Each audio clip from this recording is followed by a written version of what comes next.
Thanks very much for coming down.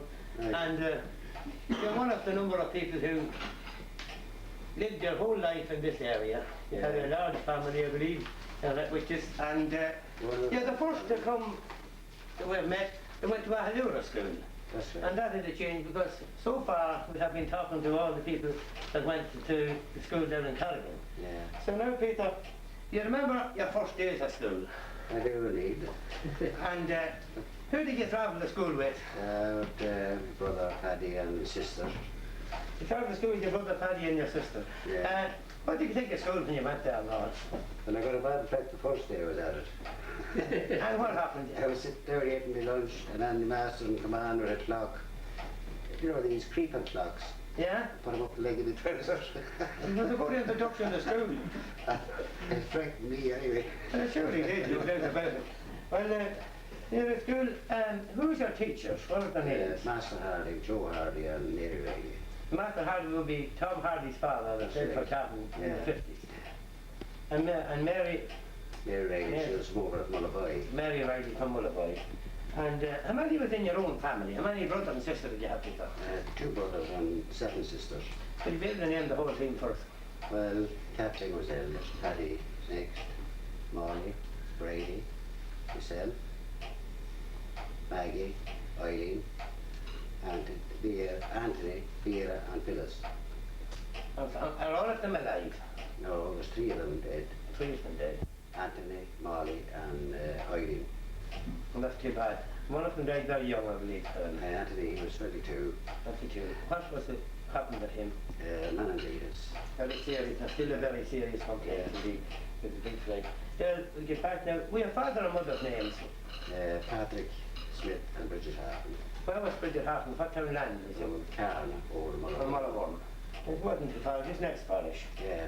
But do you remember your first communion, Peter? I do, yeah. And how many was in the class and what was the priest? Father McGuire that gave us our first communion. And we about 7 or 8. Very good. I suppose preparation for it was pretty hard too at the time. We thought it was anyway. What age were you at the time, do you remember? No, I'd be about, I suppose about 7 or 8. That's the usual age, it's still the usual age. And after you got the first communion, you got on a bit, the next big thing of course will be the confirmation. Yeah. You remember it, I'm sure, very well. Yeah. Bishop Finnegan that confirmed us in Paddy. And how did you travel to Paddy? Was there cars or what type of transport did you provide at the time? Just a stage car. Very good. How many would be hung on that when it was going? About 6, and you could put one up on the dicky.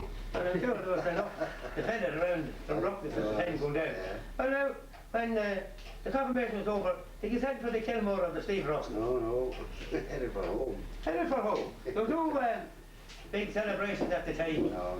It's far a change from nowadays. Well, what work do you normally do after the school? In the evenings, like? Well, in the springtime, we might have to drop potatoes or pick stones or something like that. Oh, it's just something to do. Summertime, we'd have to go to the bog to foot turf. And then, worst of all, in October, you'd have to pick potatoes. And that'd be a hard job enough. Yeah. And there'd be a good many about the house to be long picking them. You'd pick them into it, put the creel in between the 2 ridges and take them into the tree. And there'd be a couple of taken into the tree. Yeah, one of each ridge. And not a big stone, I suppose, as well. Yeah.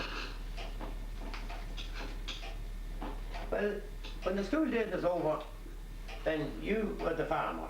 That's You right. stayed at home all the time. Well, I suppose you did every sort of variety of work. Oh, I did. Plough and cutting turf and... You got them with the slate. Yeah, You ever mow the side?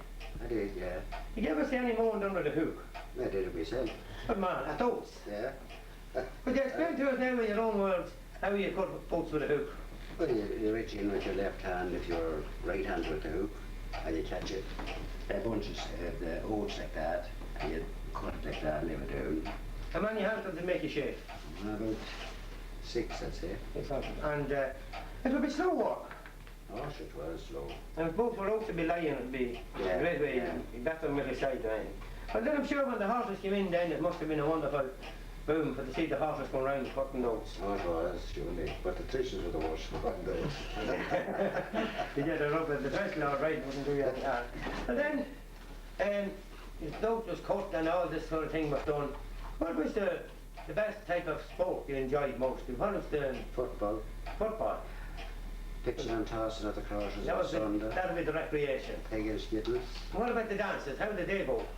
We go to a lot of all right. And where was the dances mostly that? Chilladoon, Jacoby, Drumchilly, Bellingham, Oh, yes, and a whole variety, yeah. Goes on the bikes. on the bikes. Well, it was a good way of travelling about at the time. Together we used to have to walk. Yeah, well, of course. Well, and any other bit of a story you'd be able to tell us now that happened anything around after living a lifetime in an area? Surely there's a few things that must be come to your mind. Oh, I don't know, unless I tell you about the time we cycled to Dublin very much. And that was fun. And flown us several times. Yeah, the Clonus was there. When you go to Clonus next Sunday, No, I don't semi-final. think so. No, I'm too far to walk. and then you might have any time you get up to and you did say to the Dublin, will you tell us about that? Because that was a whole night's walk. It was 9:43, but we didn't go on time in the morning. So I didn't wait, and Jim Boyle had to come down and call me. And you rode the bicycle. And we went to bed off and I went to Mass, 7 o'clock Mass. So we didn't put a minor game after. You didn't take up much of a break on the way now. It must have travelled down Well, with the tea with us, we sat down on the road above the steeple line. And took tea there. I know what it is. And we landed and went into Davy and Phelan, who got minnows there. I don't know if that place is still there. I think it is. Anyway, it served the purpose on that day. Yeah, And who was playing that particular game? Roscommon and Cavan. That must be the 47 semi-final. 43. 43 draw or replay? It was a draw. That was the first game, Yeah. so that was the September game. Yeah. Do you remember the game itself? Oh, you would of course. Oh, they do. Um, Roscommon had great support that day. they had a good team as well. They went everywhere, they were in asses and carts and Oh everything. my God. I believe you can make a cream. Is Yeah. that true? Yeah. But you describe to us how you go about doing I it. still have one up there. Very good. Yeah. Well, there was a frame for it and you put the standards down in it. I think they'd hold about, let's see, 4, 6, 10, about 20 rods. Fairly strong rods. Stick them down in this frame. And then you start with the first crawlat down at the bottom.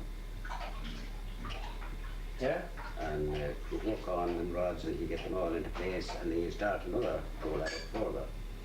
They take about 3 sets of rods. maybe. Would they be selling rods? No? Yeah, Sally. Mm. Yeah, willow. Willow, yeah. Willow, yeah. They'd be pliable. Other wood, yeah. And that's the way you make a cream. Yeah. It was very useful. You said there about earlier on about having the cream and for picking the spuds. Yeah, it I was believe it's a very- great way for washing spuds too. yeah, you could wash potatoes Mm. too, yeah. Well, Peter, you're a mine of information. And thanks very much for coming tonight to us and telling us that. Thank you. Those- Now we have Seamus Gilman here, and he's the next for Seamus. Well, Seamus, thanks for coming, and we'll start the same as with the rest of them, back to school days. And you remember your first day at school, Seamus? I remember it as well as yesterday. That's good, it was only a few years ago. It's a good while ago. Is it? 1843. 1943, that's the year you were born, but it was very good we could start with that year. Anyway, if you didn't get born, you wouldn't be here. But when you did start school, who brought you to school? Well, my sister brought me. I was the youngest of the family. There was 5 girls and they were older than me, and there was still 3 of them at school. 3 of them at school, so that started. So in other words, the place was open. So you went to the Carrigan school, Carrigan school, yeah. and who taught you when you went over there first? And Miss Donnelly. I think she's dead since anyway, as far as I know. Was the school mixed at that time, Shane? I know, it was boys one side and girls the other. Mm. And it was complete segregation. Very much. Very much so. Well, explain that to us now. Well, Master Doherty ruled with an iron fist. And you didn't cross that boundary, you stayed your own side Of the yard and all yeah, that. Yeah. Yeah, well, And if a ball went astray up there, you had to depend on the generosity of some of the girls. look for confirmation to get back. So bad. Well, very good. And you had Master Doherty and Miss Conlon. And what about the rest? Did any other teachers during your time? But then I moved there when they were amalgamated in 1946, the schools. One teacher was done away with. Yeah. So we moved out to Miss Fitzpatrick. Mr. Byrne from Gary Moore. That's Susan Fitzpatrick. And that to Mrs. Smith. And then you went, yeah. The final rumble then was it. With Master Mr. Doherty. Doherty. Very good. Well, do you remember your first communion? I do indeed. And many of us in the class, in your remember, maybe you didn't fit the name, but It was all boys anyway that got it, and we got it. If they don't, the girls got it, I think you near the other age. what age will you look to be getting it? It's about 7.5. Same all the way through. What priest gave you first communion? Not that Peter Smith, the junior, not the canon now. No, It was a the short time in Bruskey. Yeah, you were the first to mention him now. He stayed in Kevin Riley's. He didn't have the live in the No, Euros he house. was in the short. Father Callahan had just gone and he was only there for a short period. Father McNiff came after that. And then the confirmation. What age did you get at it? About 10, What year did you get married, Seamus? 65. And who was the wife? Oh, a local one. Somebody used to tell me that I could walk with one. Very good. Just Eva Riley from Carrigan. This came from top of the hill. Yeah, Yeah, well, you hadn't too far to go. So, how many of the family did you have yourselves? 7. Did you have enough for us? Catherine, Fiona, Debbie, Vilma, Grania, Neil and Seamus. That's very good. That's the good. Seamus is young. Yeah. That's very good. Well, we'll go back a little bit further now before that time. When did you get your first car? First car at the house? First car about the house was, Eileen had the first car was in 59, she bought it. In 59. Is it good to have a car at that time? And she used to come there at weekends and that with it. And She was enough. she was an awesome man. And then Seamus, unfortunately in 1961 there was a bad tragic accident in your family. Yeah. There was your mother included, your fellow sister now, the ones that were lost.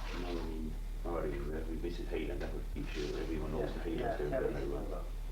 And Eileen and young baby. The terrible tragic accident. What day did it happen? I know it was 61, but 16th of September. 60, it's a big wind. It happened to a flash. 16th. And that was a terrible tragic affair altogether. But So life has to go on. life has to go on, Yeah, you have to that's what's survive. happening on.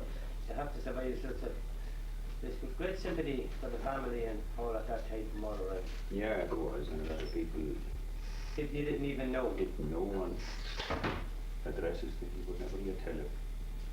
There's Oh, yeah. a town stands out in my memory, hospital in County Limerick. Somebody wrote from there. That was very nice. I never heard of the name before, but there is a town called Hospital. Oh, hospital. I never heard of it, but it was very nice. The people that far away were struck so badly by the accident itself. Well, anyway, thing went on. You got married and you had this nice family of your own, and life had to continue anyway. You done a bit of football in your time yourself. I had the pleasure of seeing you playing a wing half-back for the Celtics below and that on the side of the slopes of Gallymore. You must be the only one who remembers it though. And I couldn't forget, you played wing half-back with Terry Cole behind you. He's held the line very well against a strong Comore outfit, if I'm right. That's They it, should have players of the calibre of James Brady amongst others. And I think he's won the match. I remember once or twice. I never played too often because the other events stopped me from playing anyway. Well, it's that when you're at home and working and But I all. was always a great supporter around it. Ah, yeah, it still is. And yeah, you've a lot of fellas there that can play a bit. Gabriel was a very good player and had great potential, but unfortunately he emigrated. He emigrated now, but he's coming home in a couple of weeks. Where is he now? And so, Right. yeah. No, he's far away. Is he playing any football up all over? He has, did a bit. He was very good. He would have probably have been a regular on the county team at the present time had he remained around this part of the country and still play with that. Well, he was there or thereabouts, I suppose. Yeah, he was very good. I saw him play for him. He was great physique and great speed and good ball player with both feet. I think Seamus would be a better. Well, only time will tell that. Bruskey band, now we started local band. You can tell us a little bit about the Bruskey band, I think. Oh, the Johnny Bannon. No, I'm wrong. Johnny would have been gone at the time. The Kings, Dominic and Josie, John Gaynor, John Masterson, Any more? Donohoe, Patty Donohoe, Disney, Fiddle player. the player. The Brady man used to be in the band, wasn't it? John Main came now, I don't think. I thought the ones that Johnny Brannon and Jimmy played before that, and the Baxters up the Cleves. They were all good musicians. You know, they played. Well then, Seamus, what about the films? When did you see your first film? Copenhagen and old school. And was it what, a travelling crowd or what? There was some sort of a travelling crowd, and they were showing the 47 All Ireland. That's one everyone will remember. That's 50 years ago now, this particular That's year. right. They let you know how old I'm getting. Well, you wouldn't have to be old to remember that. You would have seen But, that They showed a film before that, a cowboy one, half along Cassidy. What's both were all in black and white. Oh yeah, well we didn't know the difference what they were. Yeah, that's all the colour was at the time, anyway. And then they showed the match, but the match it was at an awful speed, like, it was hard, Yeah, it was hard to it was hard to follow the game. follow But it. It was I only- suppose they showed it in about 15 showed the new minutes. goals now in brilliant fashion. The Carrigan Carrigan goals. goals. Higgins and Stafford. Joe Stafford. And they were very, Kerry had a great goal at the time. Down Keith. Yeah, well, the Cavan team was great. It was a wonderful victory at the time for the get. But before we finish up with you, Seamus, would you be able to name your class at school? Okay, take a fair shot at it. Yeah. Good. Michael McCabe, anyway. Seamus Caffrey. Danny Riley and Thomas. Brandon Riley, he's dead. Brandon, the fellow that Jack's brother. Eddie Comiskey, I don't know where he is. And we said, and then the Gattles, there was Billy Gordon, she's dead too. Tessie Mooney, when she saw her. That's about them all, yeah. That's very good. It's good to remember your class. It's going to seem, as you mentioned, there are a few dead. There was a couple of them that found out. Well, Seamus, thanks very much for giving us that interview, and I hope that it'll make a bit of enjoyment for looking at for somebody. Thanks very much. And now we have the young man of the house, we have Tony Smith here. Tony is, I think, the youngest member of the family. Is that true, Tony? That's right, yeah. And you have many of the families in your house. There's four of us. I have another two brothers and a sister. What's their names, Tony? Michael and Kathleen, Jerry. Michael, Kathleen and Terry, and yourself, you're the baby. I'm the baby. Well, that's very good to have the baby here. So you have the freshest and the best memory of all. Well, now Tony is his grandfather, Master Michael Smith, was it? That's right, Michael, yeah. Michael was the first principal teacher in Carrigan School in 1897 when opened. He was also teaching in the old school that was there prior to the new school at the time. And now, Tony, maybe you'll be able to fill us in a bit on your grandfather. He was born in what year? 1864. And he lived for He how lived long? for 80 years. He died in 1944. He died in 1944. But during that span, which is 80 years, he had a very varied and very colourful life, and he was a very intelligent man in the area. And do you know much about teaching in the old school? Yeah, he taught in the old school in Bruskey, just beside Bruskey Chapel. And then he was the first teacher in the new school when they built it down the road, the old original school now. Well, where did he get his education? Well, it was Uncle Hugh. He had an Uncle Hugh taught him. He taught in the head school. Yeah. There's only head schools that time. Yeah, it wasn't easy to have any school No, of the no. sort. That's right, yeah. The state wasn't providing schools in your great-granduncle's time. That's right, that's right. So he got his education from his uncle. He in turn then passed it on to the rest of the community as a school teacher. That's right. He Very good. Well, did about. you could say, along with being a school teacher, he also was a creamery manager. Is that true? That's right. When he retired from teaching, he was manager in Bruskey Creamery. Him and Thomas Riley's father, the postman, or his uncle, his grandfather, sorry. His grandfather. His grandfather. Between them, your grandfather was the manager, and the other man was the He was the fireman, fireman, that's and right. you in the scheme. That's right. And he continued at that then until. Did he move again? Yeah, he moved to Lassa. They came a rule in, I think, that you couldn't be a manager in the same area as you lived in. So you had to move to a different area? Yeah, he was moved down to Lassa. So he was manager then in Lassa. In Lassa, yeah. And then he had a co-op. He started a co-op of a sort. That's right. He started a co-op, and I think it was a £0.50 to enter this co-op, and by doing that, you were allowed to. You got a reduction on grain and fertiliser and stuff. And he would be in charge of that coming up to the area. That's right. He'd be there when whoever would be collected. He'd have to be there to See that it's see dished that out it's properly. delivered properly. Yeah. And that would probably come on the train now. That's right. Used to come from things from Howard. Used to Yeah, come from the and train, over yeah. there, yeah. And Yeah. you were home then in the horses and cars. Horses and or cars, that's asses right, or yeah. whatever. But that was very good. He also was a poet. Yeah, he wrote a bit of stuff. All right. He used to write about a few. I think some of the other ones here might know more about it than I do. Yeah, well, we will have a chat here with Mr. Seamus Cowan here. He has a very good memory on some of them. And perhaps he might be able to recite something that their grandfather wrote. Here, rumbling in the background. Seamus, are you fit to give any idea of any of that? No, I just read a few of them there that I came across lately, and Maybe you read one before we stop. Something appropriate? He made one the other know about a raid was made on the North Road at Bruskey. I often had lines quoted from it. It could be an interesting bit. It should be, I don't know. Perhaps later on we'll get some of them. Well, we'll continue on here now with Tony. Well, after your grandfather time, then how many of a family did he rear? It was 11 family. I got a big family. You know your grandmother's name, or maiden name? She was killed, she was so, Your grandmother? yeah, she was one from Mountain Cliff. I just can't think of her second name. Yeah. She's Donahoe, I think it was. Donahoe from Ireland, it's belonged to a woman. That's right. And after 11, you had 2 priests in that family. There was 2 priests. There was Uncle Q, he lived up in Ahalua, and Uncle Michael, he went to America when he was 18. Then there was Uncle Jack then. Yeah. And then there was another Jack. But then you had 2 of them are priests, Father Anthony. Father Anthony and Father Jack were priests, yeah. They were twins. Father Jared is only dead now since. Yeah, he died the first of January, yeah. He died almost the same day as my uncle. That's right, yeah. And That's right. we will get on to them at a later stage. Now your father was Willie. Father's Willie, yeah. And I remember Willie, he was the pioneer of his lifetime. That's right, he was in the Pioneers for all his lifetime actually. Yeah, he was president of the Bruskey Pioneer. That's right, well, yeah, he was for And you two are keeping up the tradition. Well, I didn't You really intend to get remain a pioneer much longer? Now I'm sure we'll stick it out another while and see what happens. Well, if we win this intermediate championship this year and get promoted to 4th division, maybe you'll be tempted. Oh, sure. They mightn't see me at all, but I might be doing it. And you'll be there, please God, when the time comes. And we'll move on a bit now to your father. He had a shop here. That's right, he had a shop here at the time when they were going to the bog and that, and actually it was up in the little late years, and my father ran the shop too. And Yeah, your father ran the shop. And he had a van. A van was a a van, a rare Ford thing. 500 van. Yeah.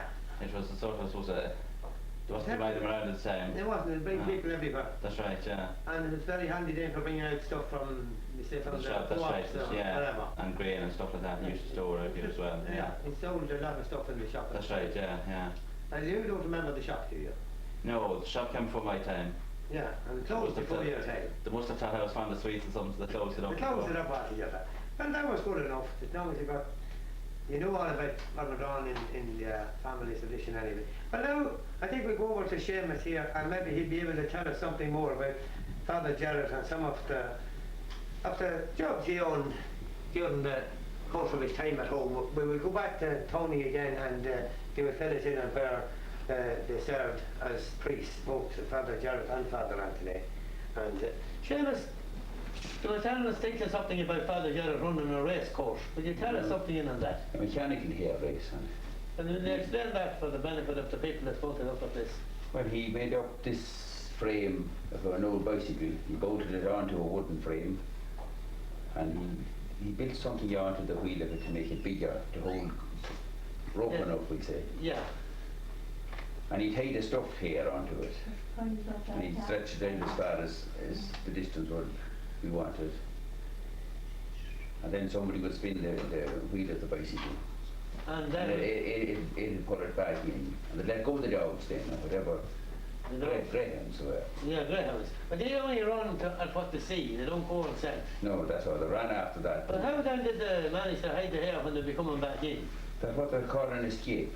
They put up a few bushes a bit away from where you had this frame and a hole in it, like, and when the hair would go through that hole, the dogs would go as far as the hole and they'd stop. They'd stop, that was the way. Whatever dog was at the hole first was the winner. Catching the dogs would be a bit of an experience, I'm sure. Catching them was Peter Crowe, Lord Reston, was a brilliant man at that. He could catch all the dogs. Didn't matter whether they bit him or not, he didn't see them mildly. Will you tell us something about Father Jarrett and Father Anthony now, Tony?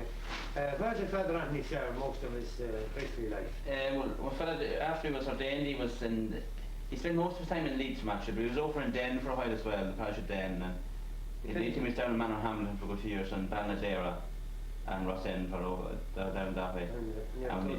Yeah.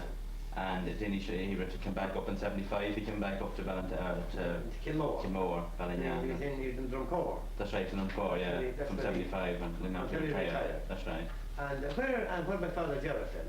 Well, Father Jarrett, he started off when he went to the Columbans and, a couple of fathers in Navan and in the missions, and he went off out to China. I think China was his first his first trip, and he was in Chile and Peru, and he ended up then in Philadelphia was his last. He was in Buffalo for a couple of years, and Philadelphia was his last. And Father Jerry used to come home from time to time, and I'm sure he fills in it. He fill you in on a lot of mum and dad. He was in. He came home like he come home about every 5 years. He wouldn't take holidays for about 5 years, and he might spend a year at home.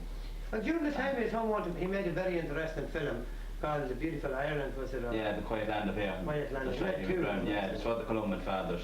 He raised a lot of money at that time for the foreign missions on that. That's right. He made a lot of money on it. Alright, yeah. I happened to see that film, and he covered most of the country, and in particular a lot of County Cavan in this area. That's right. Yeah, there was, I think there was a bit of the Mount here, lads.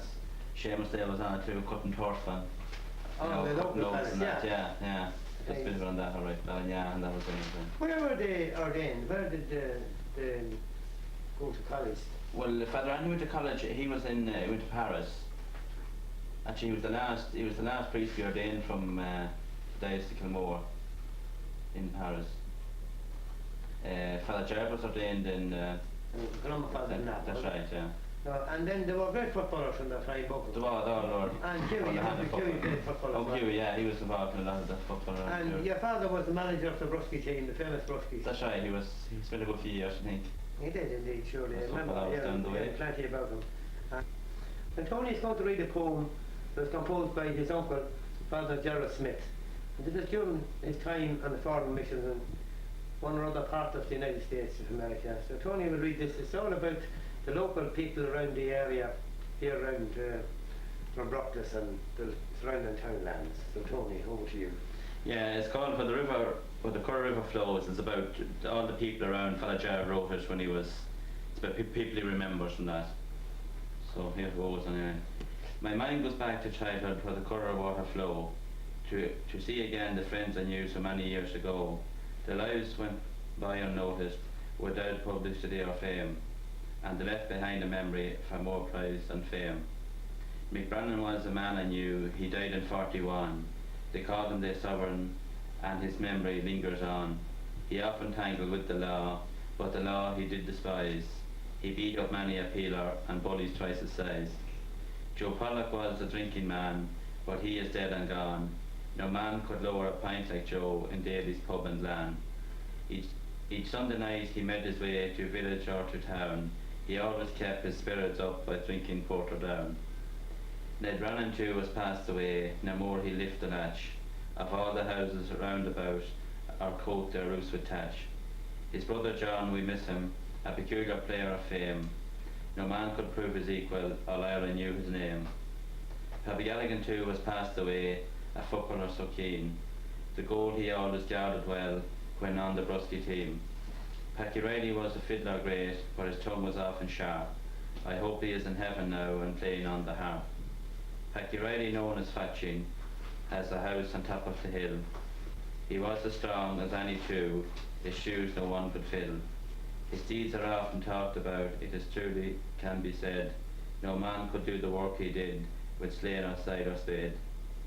Mickey Shan was quite a man, but he never was contrary. Now he rests amongst his friends in the grave in Ballinary. Mick Gaffney and his brother Hugh, the fields they often turned, but Hughie emigrated and never again returned. Jimmy Rowan died a youngish man, but Maggie had her day. It was a house where everyone was welcome to the tray. Pat Smith and Danny too are gone, the land they did enjoy, but now they rest not far away in the grave at Mullaby. The Cushok too was a man I knew, the land he did belong. How good it is to hear him sing the Legway Land Dig song. John Cogan too was dead and gone, and ever good and kind. Now he rests amongst his friends, his like is hard to find. Pat Brady was a silent man, who never known to prattle. In all of County Cavan there was no better judge of cattle. Dan Brannan and his brother James will work the fields no more. The hours they spent were hard and long, as their father did before. Mickey Cogan was a kindly man, with many tales to tell, of little people he met at night, it seemed he knew them well.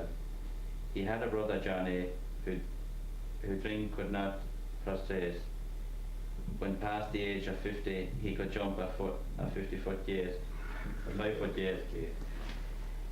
7 brothers lived in Lynch's house. The name is gone forever. They never more will clean the drains from the road down to the river. I hope I've mentioned all the men whose land went to the river. I'll pray they're all in heaven, in peace and joy forever. Thank you very much, Tony. That's well read. And it's a beautiful poem. Well, thank you, Tony, and thanks for the hospitality. We had a lovely night here. Thanks now to yourself, Tony, to share. We are here in the home of the O'Doherty sisters, and Mrs. Doherty is still with us. She's in bed at the moment, but she's in very good shape. This is the home of Master Francis O'Doherty, who was the principal teacher in Bruskey School